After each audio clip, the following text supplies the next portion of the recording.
generation. Where we pull back, no punches. Fight news, predictions, results, and everything in between. Everything in between. We've been gone, we're back, we're ready to get the show on the road. For all you guys that subscribe, this is what we're giving away at the end of the month. For all you homosexuals and Mathemagic lovers, we've got Moto versus Mathemagic. Courtesy of BobPaceBoxing.com. So if you guys like any poster you see on this show, BobPaceBoxing.com. He's got all the posters, that's where we get them from. Have at it, support our sponsors as he supports us by giving you guys these free posters. Moving right along, we got a great boxing weekend. A lot of exciting stuff happened. We had Miranda versus Abram. We had Raul Marquez versus Giovanni Lorenzo. We had Revelo versus Ward. We had, I mean, the list goes on and on. So let me just start and get right back into it. First one, we had Tommy Hearns' son. What did you think of Tommy Hearns' son? You know, what I was really more impressed about this kid was his height, his reach, and his straight punches. This guy throws punches very good. And I think, you know, I don't think he's as powerful yet. I can't say he's as great as his father yet. I think Tommy had a lot more fights in his amateur career than his son. His son has started fighting late, but he's looking good. You're putting people in front of him, and he's doing exactly what he needs to do with it. I agree. I think he's for what he's, you know, in his short career so far, he's doing what he's got to do. He's fighting. He was throwing some accurate, deadly punches. Not really so fast, you know, fast punching wise, but damn if he isn't physically imposing at that weight. I mean, he's just huge, and he's got these long arms that, I mean, he could keep anybody at bay and could definitely be trouble for anybody in the future. Now we're going the next fight, Andre Ward versus Revelo. Ward comes out with the win. You know, I think the most impressive thing that I saw about Ward, I mean, he was doing what he had to do. He attacked Revelo to the point where Revelo had no answer, nothing to come back to. But I was very impressed with Andre knocking him out. That to me was very impressive because I thought Jerson Revelo was a little bit better than what he showed that night. And it just shows that Andre Ward is at a different level. Even though he's not boxing continuously like he should be because he's still early in his career, but he's only 24 years old. He's still up and coming in the game. Yeah, there's no need to rush him. I think that somebody was talking on the commentary, was saying, oh, we need to see him now versus better opposition. Why? He's still a young guy. I mean, let him move slowly but surely. The expectations will be there. Exactly. Eventually he's going to get to that point. No need to swing off his jock that hard right now. Right. Just let him get to the point. That's what kills it for the next guy I'm about to talk to. And I'm going to skip on his undercard and just get straight to him. Andre Berto. That's the same thing that's killing because people want to see him do all these great stuff, except he's all the way around. He's already at that point where he should be fighting these better opposition, and he's not. Well, I think, you know, Berto is just, you know, he's supposed to be the next big thing.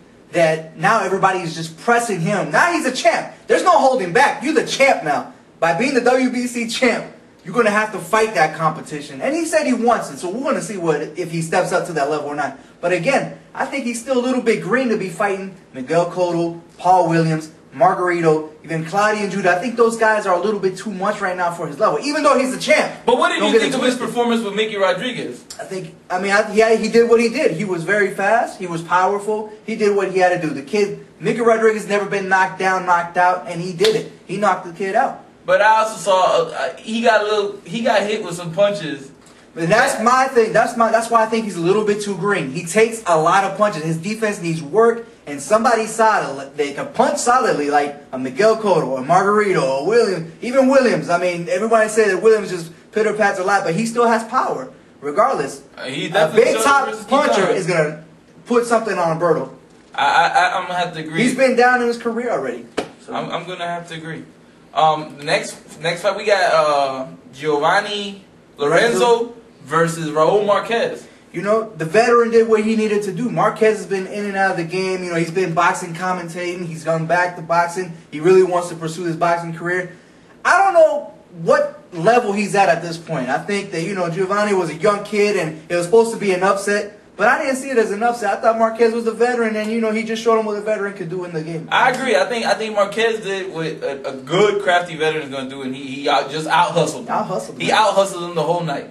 But can Marquez do that to anybody else, any champ at middleweight? I don't think he can. You know what? I was impressed when he fought Mosley, though. And I thought he was ahead in that fight up until the clash of heads and the cut over him. I thought that he was actually doing stuff to Mosley that has not been done to Mosley up until that point, until the clash of the heads. So maybe Marquez does have the talent, but I don't know if he could do it with the bigger guys, such as they're trying to think about putting him against Arthur Abraham. Oh no, definitely Arthur Abraham is gonna. Which leads up to Arthur Abraham Miranda. What do you think? Man, let me tell you. First of all, if we was gonna predict that fight, I would have been the one to get it wrong. I'll put that out there. I would have been wrong because too. I thought at 166, I thought that Arthur Abraham wasn't going. I thought that Miranda would have more power than Arthur Abraham at that weight class, and especially after devastating knockouts that he's been doing. But with that said, Miranda was headhunting that night. He was headhunting, but I thought he was actually winning rounds where they said... No, but you don't know, and that's another thing. You know, these guys on Showtime, oh, Arthur Abraham dominated. No, he didn't dominate Miranda. I had the first 3 rounds off of Miranda. Miranda was and then the 4th round, Abraham, you know, with the what was it, the rope-a-dope, the whatever Muhammad, rope-a-dope, right? Rope-a-dope. Rope-a-dope, covered up the first 3 rounds, Miranda got tired and boom. Done deal. It was a wrap. What has this showed me from Abraham? It showed me he could take a hell of a punch. He could take a punch. He's got stamina and he's got a punch. And he's got power. So I mean, at 160, this dude is serious. Pavlik should watch out. He needs to watch out. This guy can put some you know, a good fight with Pavlik, if not beat him. Because I think he can. I think right now. I think he was impressive in this fight against Miranda. What he showed me was that he can box. He got power, he can hit hard, he can box, and he can cover really. He has a solid defense. Some people want to disagree and say that defense was just covering up and he had no defense. But you know what? That's a defense. He's getting it done. He's getting it done. He's covering up, doing this, that's a defense. If you ain't getting hit flush, that's a defense. I don't know. That's just where I come from. But hey, what do I know? Going back, I forgot. On the undercard of Berto was Areloa versus Chaz Whitherspoon. Chaz Whitherspoon. You know, whether there was a premature stoppage or not, I understand. You know, his team got up on the apron and they want to say, "Oh, you're disqualified." Hey, Chaz, no matter how you want to slice that cake, you was knocked out, and you was gonna be knocked out. Chris Ilya was all over you, and he did what he had to do. Not the prettiest fighter, Chris, because he's not a great fighter or pretty fighter, but he knows what to do. He got the job done. He connected them punches. He was slow, but he connected those punches and he went down. And you know, Areola, man, I like your attitude. You said, you know, if I'm not getting hit, I'm not boxing. I love that. But you know what? Bravo, we applaud you. No, let's give him some applaud. But at the same more time, fighters should be like that. At the same time, though, if you get hit by big time punches, you might go down. And that's you know, that's what you're throwing caution to the wind. You know what I'm saying? But I like that attitude. I agree. Another round of applause for that attitude. Because damn it, we've lost that in these fighters. Everybody wants to get paid, but nobody wants to throw their heart on the line. There's an exception. There's a few fighters that will. They'll put it all out there. But damn, at heavyweight, who has done that at heavyweight? Who has? I swing, I fight. What I do is fight. I hurt people. Other than Nate Campbell on our show saying that, nobody else has. And I mean, him at heavyweight saying, "Hey, I'm here to fight." Which brings us to another heavyweight at the end of the show that said the same thing too, which I applaud him too, but we'll get to him later. Upcoming fights, Azumah Nelson versus Jeff Fenech. These old two guys coming back at it, they want to fight. Hey, I'm going to go with Azumah. What you got? I'm going to go with Fenech just to go against you. But they probably end up getting a draw or something. I mean, the fight shouldn't be happening. It should never be happening, but hey, I guess somebody wants some money. Maybe it's an exhibition bout. I don't know. Both of them want, you know, that little chump change. You know, they're going to go to Australia, probably sell this out. More power to them. Moving along. Julio Diaz versus Rolando Reyes. I got Julio Diaz in a comeback who has to look impressive in this fight to make a statement and put himself back in contention. He has to, because if he don't look impressive, it's done deal. Especially after that smack you talked about Juan Diaz, you know, I'm just saying. Yeah. He was kind of talking smack. He talked a lot of smack about Juan Diaz. I quit. No mas. I'm just saying. Okay, moving along, we got Yuriorkis Gamboa versus Jose Rojas, boy. Yuriorkis Gamboa is a bad boy right now. Knocking people out, doing what he's doing. Something that most Cubans don't do. I'm going to be honest. Most Cubans look great as amateurs, but damn when they go into the pros. It's a whole new world. Whole different ballgame. And you know, Yuriorkis Gamboa is one of these few guys that's out there doing the do. I agree. Next one, David Diaz versus Manny Pacquiao, boy. Hey man, I know who you're going for, but Manny Pacquiao, I'm with the Filipinos on this one. Manny Pacquiao is going to put it on this kid. He's got to. He's got too many big fights coming up, and I just think, even though David Diaz is a strong kid, don't get it twisted. David Diaz is a truth at this weight class. But I think right now, Manny Pacquiao is just on top of his world. I'm sorry, He's buddy. at that different I'm level gonna have right to now. go with the champ. Not hating on Pacquiao, but you just got to go with the champ. These are 5 pounds. You know, he's moving up in weight. He's never been at this weight class Manny fighting. Pacquiao's been at 147 his last fight. Come on, man. What's 5 pounds? That was after the weigh, like the next Still, day. though. Not that. Still, though. Yeah, what you think, David Diaz? You think David Diaz is gonna come in at 130 the No, I'm next not day? saying What that. you think? I'm gonna weigh in 135 today. The next day I'm I'm gonna come not in at saying 130. that. I'm just saying that Come on, Manny Pacquiao's man. a beast. And Come on, I'm I'm just saying David Diaz is the champ for a reason. You know what I'm saying? He didn't beat no scrub to get there. No, you're right. So with all that, look to David Diaz doing some damage. Moving along, or did you need anything else? No, it's fine. I mean, you know, I'm just going with the Filipino, baby. I just want to see how Manny feels in that weight class. We'll see. And then after that, Nate Campbell can bounce him right back down. We'll see. Let's go. I'm just messing. Humberto Soto versus to be announced. Boy, I like Humberto Soto all day long. All day long. Because that to be announced, woo! Hot stuff. Woo! Oh, and then this is for the crew, but for all these fans, Todd Fields versus Monte Barrett. Wow, Todd Fields, the amazing Todd Fields. The amazing Todd Fields. Wow, that punch go through already? Anyway, let's go. Todd I'm gonna go with Todd Fields. What do you got? I'm gonna go with Monte Barrett because I can't stand Todd Fields. Yo, 2 Guns in it though. 2 Guns says he's gonna prove to the world that Todd Fields is a joke. We're gonna find out in this thing. But I just want to say that Monte Barrett, every time you said this, you come up short. You know, I'm gonna take it back. I'm gonna go with Todd Fields, but I wouldn't mind seeing Monte Barrett win. Yeah, but he just comes up short every time. Monte Barrett. 2 Guns though. Maybe next time, Gadget. Okay, we got news. De La Hoya saying 1 more fight. Mayweather's done. We're not dealing with him no more. I'm going for the winner. Well, he didn't even say the winner. He said I'm going for Cotto in December. What do you think of that? What do I think? I think it's a payday for Cotto. I think, you know, it good for Cotto to get a payday. De La Hoya's going to make another great payday for himself. But I see Cotto winning that fight. I see Margarito winning that fight. I see just about anybody who looks dangerous beating Oscar De La Hoya right now. I mean, Oscar can box. Let's not get it twisted. Oscar can still go in there and outpoint somebody. I don't think he'll do it against Miguel Cotto. I think Miguel Cotto, you know, he beat Shane Mosley impressively to me. I mean, there's a lot of people out there say, oh, Shane Mosley had that fight or a draw. No, to me, clear-cut winner, Miguel Cotto. And Shane beat him. And he outboxed him at the end. He outboxed him. And I think, you know, that Shane Mosley, I mean, doesn't have as much miles as Oscar De La Hoya is right now. So, again, what I used against Shane Mosley was that he's a shell of himself. And now, I think De La Hoya is a shell of his former self as well. He's not the same boxer he was years ago.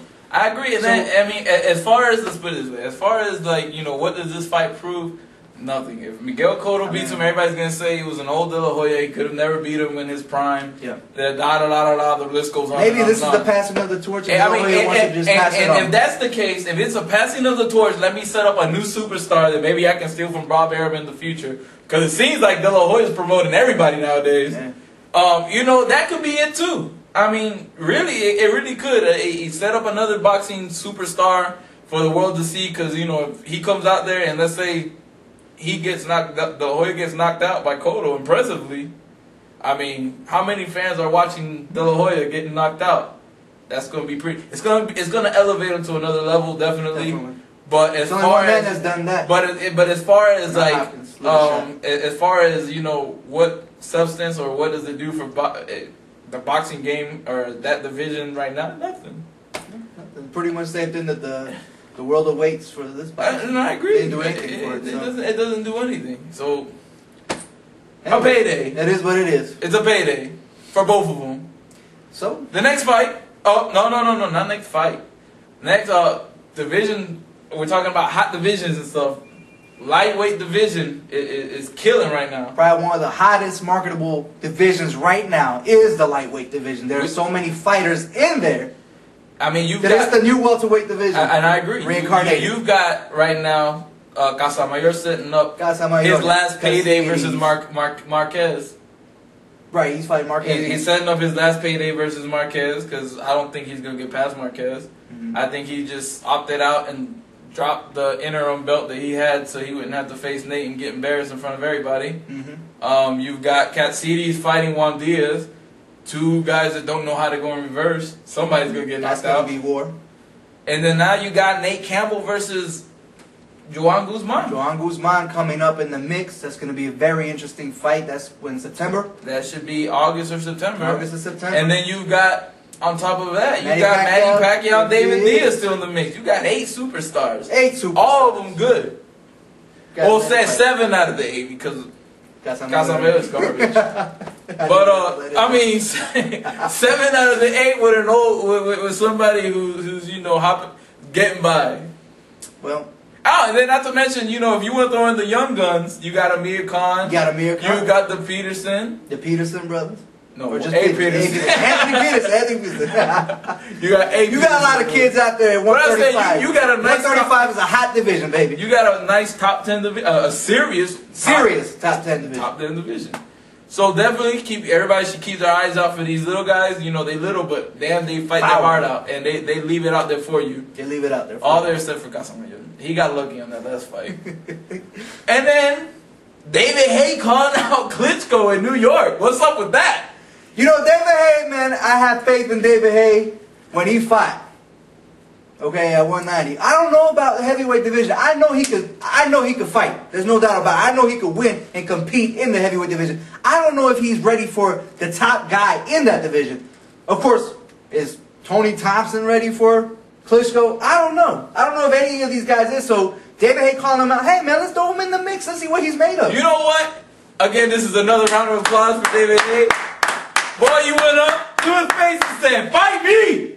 Fight me! Out here now, fight me what? 1 fight, 2 fights away, 3 fights. Give me 2, 3 fights, I'll kick your ass then." Hey, you gotta respect I gotta respect that. When does another heavyweight start talking trash? Everybody now all of a sudden is either from around the way where we don't catch much coverage of them here in the States. Right. Or if we do get a chance from here in the States, he don't talk nothing. I mean, we're missing that we're missing that guy that is just out there and like, yo, charismatic boxer. Charismatic boxer. Thank you. That's what we're missing. Charismatic. David Haye, I think, can do a lot of great for the heavyweight division. And believe it or not, I think David Haye might even beat Klitschko, to be truthful. I'm gonna leave my opinion reserved for when that fight is signed. But at this point, I think David Haye he's a superstar in the making right now, and all we gotta see is how he reacts when he fights in the heavyweight division. I want to see that. I can't go and say he's gonna beat Klitschko right now off the rip, but I want to see how he reacts after his first fight. Well, and how impressive he looks. I'm gonna go right off the bat right now for all you UK fans listening. David Haye, all the way. Okay, man. David Haye, all the way. All the way, buddy. Well, guys, that's our conclusion for this show. Hope you guys enjoyed it. You like what you see, subscribe. You got until the end of this week. Because on Monday we're doing the drawing for the poster. So you want the poster, subscribe, get yourself in the mix. I'm going to print out the names and all that and put them in that little bucket or whatnot that I'll find on Monday. And that's when we're going to do the drawing for the poster. Again, if you get picked, you got a week to respond to us. Give us an address. We'll ship it out. The only thing we ask is if we do get it, you win. At least take a picture with it or something and show everybody that, you know, we're not BSing. We're giving these posters away and it's the real deal. Other than that, man, I hope you guys enjoy boxing. Stay tuned this weekend. More exciting fights. And that's it. Anything else? That's pretty much it, man. You said it all in a wrap, baby. So this is Pound for Pound Boxing. The voice of a new generation. We pull back, no punches.